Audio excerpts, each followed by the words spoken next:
The Daily Beast has an article out today that highlights everything that's wrong with the corporate Democrats in Washington. So let's go through it and you'll see exactly what I mean. So the article starts, Step 1, raise money. Okay, pause. No. Already wrong. Strike 1, you're out. No, there's no 2 and 3. Just strike 1, you're out. Like, that is already exactly the incorrect approach if you actually want to win elections. Let's continue. Step 1, raise money. Democratic donors gather in D.C. to plot the resistance. Democratic donors, activists, and leaders will huddle in D.C. this week to map out their long road back to relevance. The Democratic Party's top officials will meet with some of their wealthiest donors in Washington, D.C. this week to plot the Trump resistance, according to documents obtained by the Daily Beast.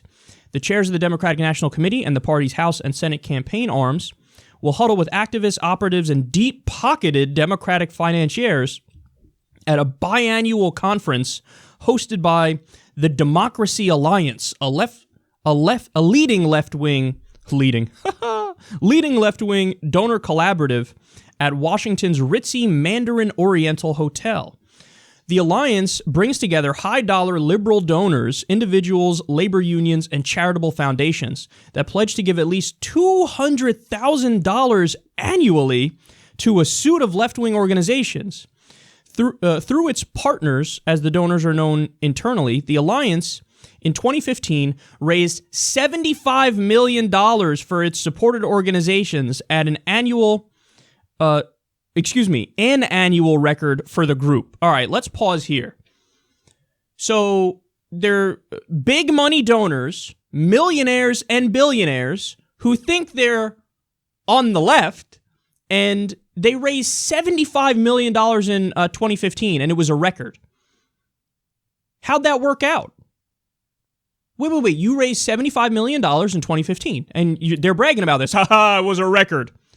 And what happened in the midst of you setting that record by raising $75 million from big money donors? You got your clocks cleaned. How soon we forget.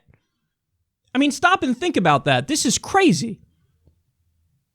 You raised $75 million from big money donors, and the Republicans hold the White House. They have a majority in the Senate. They have a majority in the House of Representatives. They have a majority in state legislatures, and they have a majority of governorships. The Democrats lost over 1,000 seats all over the country while Barack Obama was president. In 2015, you raised $75 million, which is incredible. And you lost across the board. Maybe there's a lesson in there somewhere. Like, I don't know, maybe raising money from big donors is not necessary, and maybe it's even counterproductive. But no, they're just doubling down and tripling down. They're like, no, that's what we're going to, don't worry. The same people who are responsible for losing to Trump, giving the White House to a reality star buffoon, now we're going to plot the resistance, and we just got to raise more money from these big money donors, then everything will be good. This is like unbelievable, man. All right, let's continue. Alliance-backed organizations include some of the most prominent liberal groups currently running high-level campaigns opposing the Trump White House and Republican policies at the federal level. Those include the Center for American Progress, near a Tandon stomping ground, a liberal policy shop that has turned its 501c4 arm into an anti-Trump war room, and Media Matters for America, a media-focused rapid response group that has recently retooled its efforts towards fake news and pro-Trump disinformation. Did you guys notice anything about those two groups? They were the two so-called liberal organizations that were most in the tank for Hillary Clinton and most snubbed Bernie Sanders. So the least effective people in the so-called resistance are now saying, we got this, everybody step aside and shut up, we're going to lead the resistance, it's cool, don't worry. How about if we just raise millions of dollars more from billionaires and millionaires, and then everything will be all good, right? You have the exact wrong strategy, and you've already proven you can't beat Donald Trump. You lost to him. How about you step the fuck aside and let real liberals and progressives take over? Liberals and progressives who are funded by the grassroots and want to represent the people and who don't want to represent your shitty billionaires. This is unreal, man. Media Matters and Center for American Progress were the most pro-Hillary of all the different liberal organizations. And again, I cringe even calling them liberal. They're really just Democratic partisan hacks. Corporate establishment Democratic hacks. And what are they? Fake news. They just scream everything is fake news now, they do. And then they get mad when the Republicans turn that trick on them and say, no, you're doing fake news. Oh, no! Well, only when I say fake news is it actually fake news. And these are the people who are leading the charge with Russia. Keep screaming about Russia, and I'm sure you're going to get the support of the single mother in Nebraska, or the father working 2 jobs in Cleveland just to keep the lights on. Because when you talk about Putin, they really see that you're concerned about them. It's better to talk about Putin than to talk about, I don't know, maybe making the minimum wage a living wage and tying it to inflation. It's better to talk about Putin than to talk about single-payer healthcare, Medicare for all, so we get rid of medical bankruptcies and we cover everybody in the country.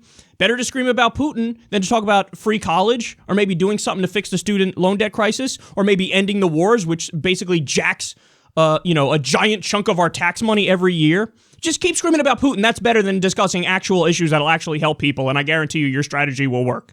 Because, this guy has such a great track record previously. All right, let's continue. They say, the alliance met shortly after the election, where its donors and allied organizations, still reeling from Trump's November victory, began devising strategies for the opposition. Donors in attendance will include Michael Vachin, I'm probably mispronouncing that, a top aide to billionaire hedge fund manager George Soros, healthcare technology mogul Paul Egerman, Dallas philanthropist Naomi Alberly, Susan Sandler, the daughter of subprime mortgage pioneer,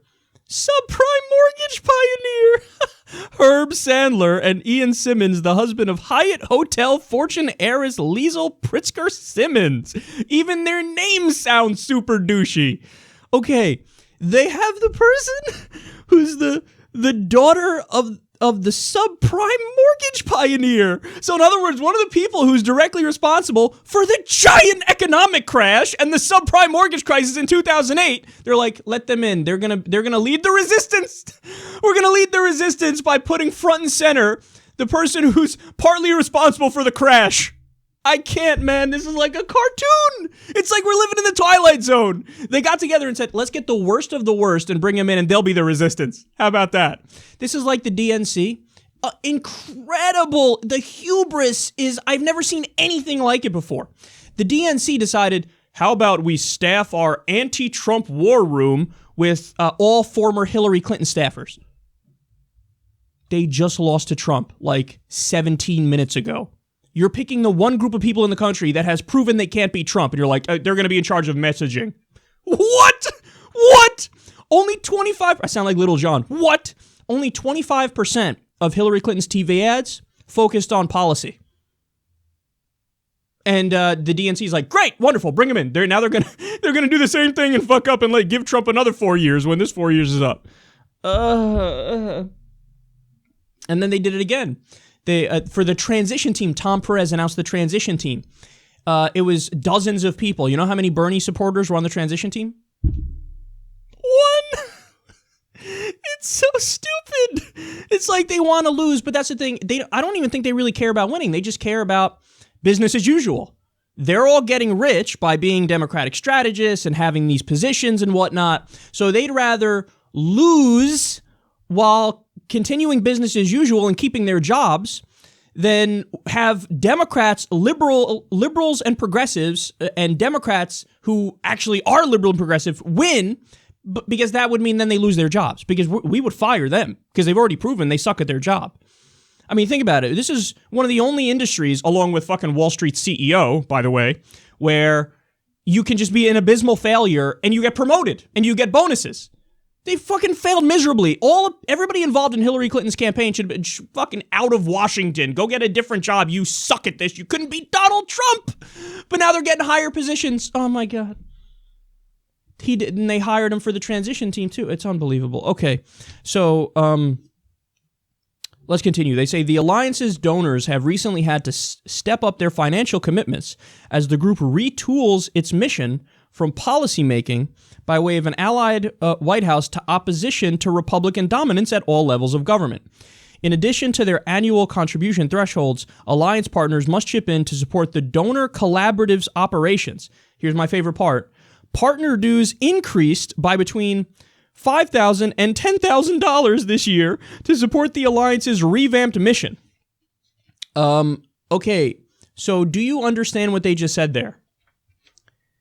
They are literally doubling down and tripling down on big money in politics. That's literally what they're doing. They said, oh, we lost. You know what the answer is? We need more money from our big money donors. I can't. It is honestly like a parody. Like you had genius comedy writers sit down and make up the chart to losing, the path to losing in 2020. Okay, what are we going to do? I don't know, totally snub the liberal and progressive grassroots who actually care about the issues, totally snub them, get the same out-of-touch establishment elitist corporatists in Washington to maintain their positions, bring in George Soros guys, and just ask them to double or triple your contribution to our shitty fucking billionaire donor network. And then somehow magically we win. By the way, in this article, nothing about policy. Unbelievable. Guys, we actually have the solution. JusticeDemocrats.com. And by the way, I absolutely love how, and when I say love, I mean despise with every fiber of my being, you have more coverage of stuff like this, where they have no people behind them. They have no actual human beings behind them. It's a bunch of fucking billionaires and a bunch of Washington insiders who get together and say, aren't we great? Yeah, we're great. Give me more money. Yes, let's be more corrupt. They get more coverage than Justice Democrats does, than, Our Revolution does, than We Will Replace You does, than the various third-party organizations working to reform the left, make the people in Washington actually more progressive so that we can actually win.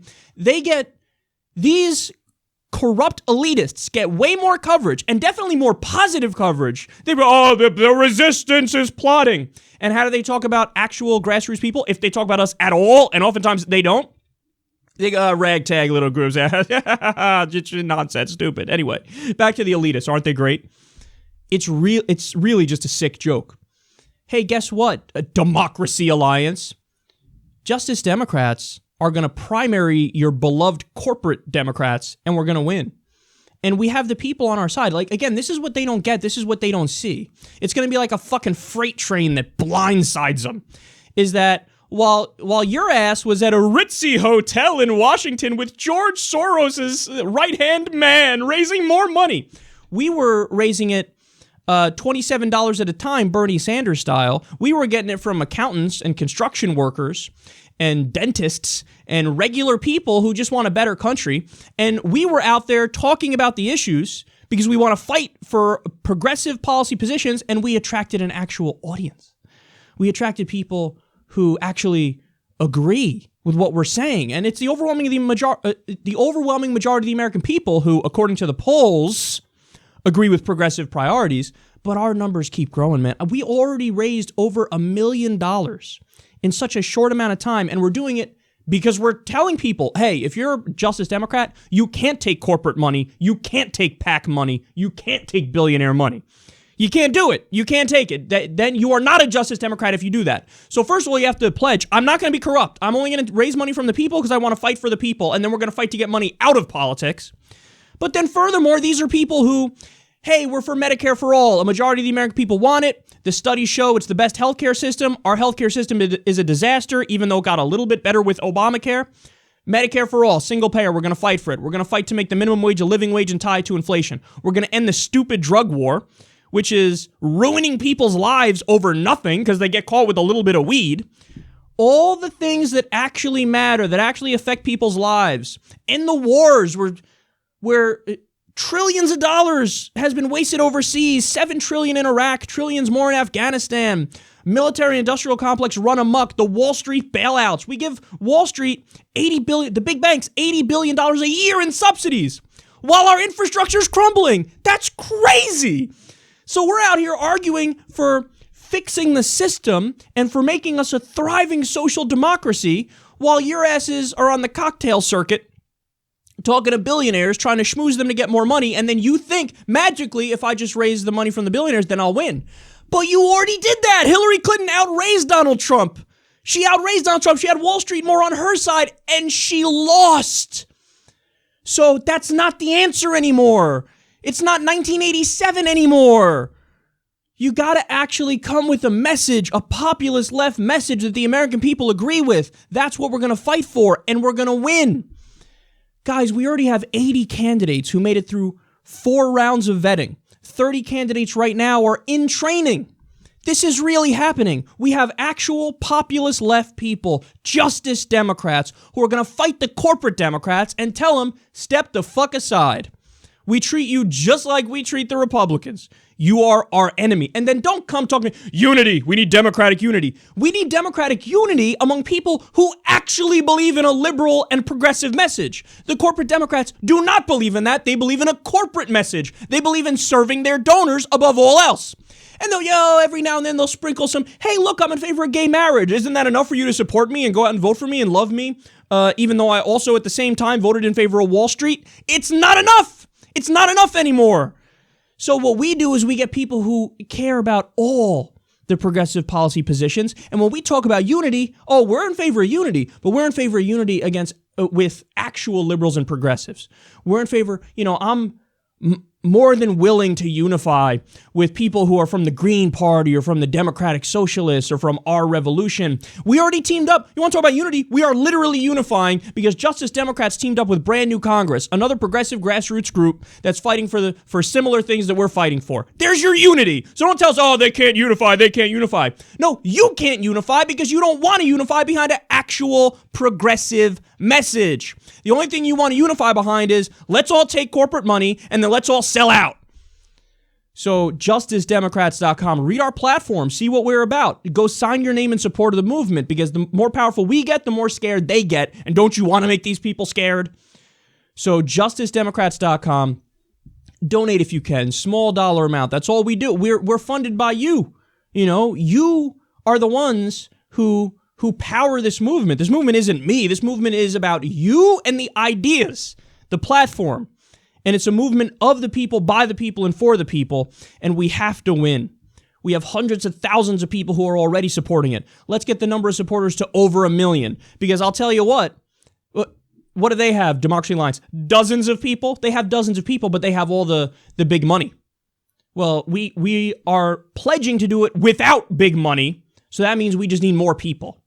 We need more people and we need more small dollar donations, and that's how we win. And I can't wait for the primaries because we're going to make an impact on them and we're going to show them you can't beat actual liberals and progressives. The corporate Democrats are a house of cards and they can no longer run the Democratic Party because then the Democratic Party will keep losing, which means you're handing the country over to the Republicans, which means, yes, you blame the corporate Democrats and the Republicans for the destruction of the country. We're here to save it. And if you don't agree with that, well, we'll see you at the primary now, won't we?